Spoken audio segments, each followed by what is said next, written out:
सौख्यम् श्यम् च मे मयश्च मे प्रियम् च मेऽनुकामश्च मे कामश्च मे सौमनसश्च मे भद्रम् च मे श्रेयश्च मे वश्यश्च मे यशश्च मे भगश्च मे द्रविणम् च मे यन्ता च मे धर्ता च मे क्षेमश्च मे धृतिश्च मे विश्वम् च मे महश्च मे संविच्च मे ज्ञात्रम् च मे सूश्च मे प्रसूश्च मे शीरम् च मे लयश्च मरुतम् च मे मृतम् च मे यक्ष्मम् च मे नामयच्च मे जीवातुश्च मे दीर्घायुत्वम् च मे नमित्रम् च मे भयम् च मे सुगम् च मे शैलम् च मे शूषा च मे सुदिनम् च मे। ॐ नमो भगवते रुद्राय नमस्ते रुद्रमन्यवभूतोत इषवे नमः।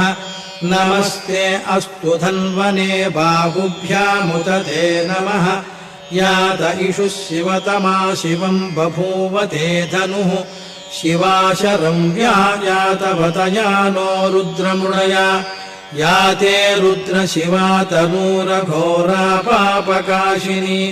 तया नस्तनुवाशन्तमया गिरिशन्ताभिचाकशीः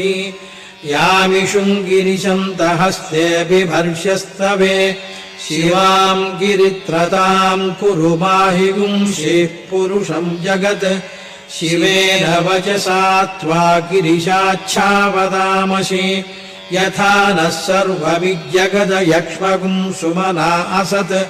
अध्यवोचदधिवक्ता प्रथमो दैव्योऽभिषक्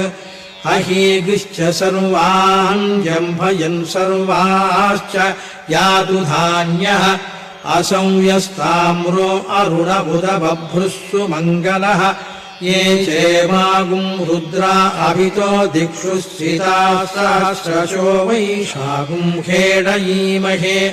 असंयो वसर्पति नीलग्रीवो विलोहितः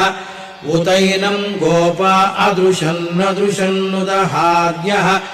उतैनम् विश्वाभूतानि सदृष्टो मृडयातिनः